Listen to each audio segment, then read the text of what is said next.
Assalamualaikum warahmatullahi wabarakatuh. Apa kabar teman-teman, rekan-rekan, kawan-kawan, serta sobat-sobatku semua dimanapun kalian berada. Semoga kabar baik hari ini beserta kita semuanya ya. Oke ya teman-teman ya, di video kali ini saya akan sharing tentang bagaimana cara menyervis motherboard yang rusak tidak bisa di on ya teman-teman ya. Ini motherboard untuk prosesor AMD ya, dengan model lama seperti ini ya teman-teman ya. Dan di sini saya bukan ahli ataupun profesional ya teman-teman ya. Di sini saya hanya melakukan praktek ya, dan memang dibimbing di sini sama teknisi yang spesialis buat menangani kerusakan motherboard, VGA ataupun hardware komputer yang lain ya. Oke ya teman-teman ya. Ini trouble-nya ini tidak bisa di on ya. Apabila ini di on maka sebentar akan mati sendiri ya. Dan untuk memprediksi kerusakan motherboard seperti ini maka akan dilakukan pengetesan ya, terutama ini di bagian prosesor ya. Yang pertama ya, mungkin karena ini prosesornya ada kerusakan atau apa ya, sehingga tidak bisa di on atau di off seperti ini ya. Dan ternyata prosesor dilepas pun hasilnya masih sama ya. Maka untuk tahapan selanjutnya di sini mencoba melakukan pengukuran ya pada bagian tegangan di transistor. Coba diukur ya. Barangkali di sini ada yang short atau konslet ya, sehingga arusnya ini balik ya teman-teman ya, tidak bisa di on ya. Oke, untuk prediksi sementara ini ya, prediksi awal ini biasanya kalau penyakit seperti ini terjadi pada bagian MOSFET atau IC transistornya ini ya. Maka di sini akan dicoba melakukan pengukuran ya.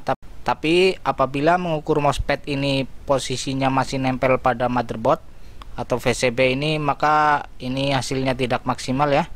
Maka di sini coba melepas dulu ya, untuk kemudian diukur di luar apakah benar-benar ini masih bagus atau memang sudah ngedrop ya, sehingga menimbulkan konsleting.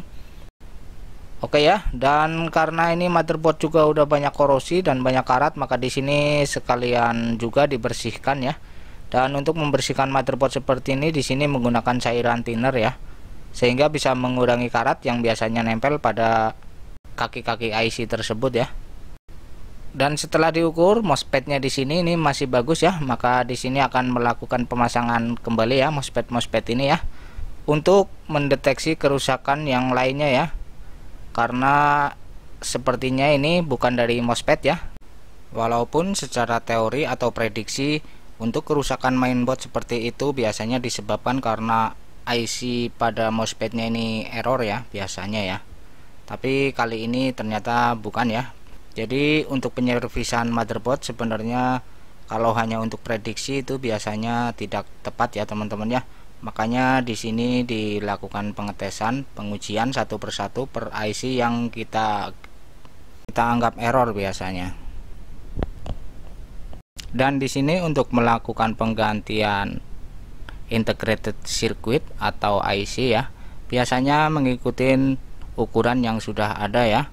Dan untuk IC-nya sendiri biasanya di sini menggunakan dari motherboard yang memang kerusakannya sudah parah dan tidak bisa diperbaiki lagi ya. Maka untuk penggantinya di sini menggunakan kanibalan dan mengambil IC-nya dari motherboard atau PCB yang sudah tidak bisa diservis ya teman-teman ya.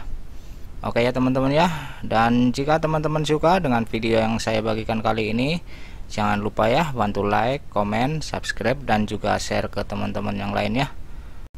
Setelah tadi melakukan pencabutan dan pemasangan kembali pada integrated circuit atau IC MOSFET ini, di sini akan dicoba melakukan pengetesan ulang ya. Barangkali ini sudah bisa nyala kembali ya dengan dicabut sementara tadi IC MOSFET-nya ya. Tapi ternyata di sini setelah dites kembali pun ini masih sama ya, penyakitnya belum ketemu ya.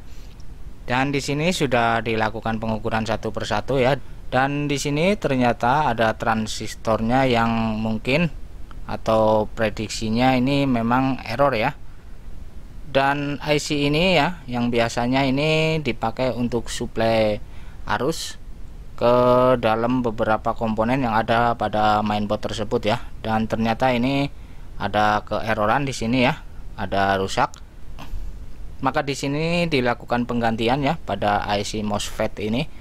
Yang kakinya ini ada 8 ya, dan sekalian ya setelah dipasang lagi MOSFET yang kaki 8 ini atau transistor ini, di sini juga tidak lupa ya melakukan pemanasan. Barangkali juga ada solderan-solderan yang sudah longgar ya, maka di sini dipanasin seperti ini ya teman-teman ya. Oh ya teman-teman ya, di sini tempat servis ini juga melayani ya penyervisan VGA, motherboard atau hardware komputer lainnya ya. Dan jika teman-teman membutuhkan jasa servis komputernya atau hardware-hardwarenya, teman-teman bisa tinggalkan jejak di kolom komentar ya. Dan untuk counter service ini terletak di salah satu mall ya di Kota Bandung, yaitu Bandung Trade Mall atau BTM ya. Itu di daerah Cicadas, Kota Bandung ya tempatnya ya. Oke ya teman-teman ya, dan setelah dilakukan proses penggantian dan pembersihan pada motherboard tersebut, di sini akan dilangsungkan dengan proses pengetesan ya, apakah motherboard tersebut memang sudah bisa jalan atau sudah bisa hidup normal kembali ya. Dan setelah dilakukan penggantian IC yang kaki 8 tadi atau MOSFET-nya, maka di sini ternyata motherboardnya pun sudah bisa menyala kembali ya. Dan di sini kebetulan ini juga adalah mainboard punya konsumen ya yang error dan lagi nyervis ya teman-teman ya. Dan sekian dulu video dari saya, semoga terhibur dan bermanfaat ya teman-teman ya. Dan di sini tidak lupa saya mengucapkan terima kasih pada teman-teman ya yang selama ini telah mendukung channel ini, dan mudah-mudahan channel ini bisa berkembang dan memberikan informasi atau hiburan-hiburan yang menarik ya teman-teman ya. Sekian dulu video dari saya kali ini. Assalamualaikum warahmatullahi wabarakatuh.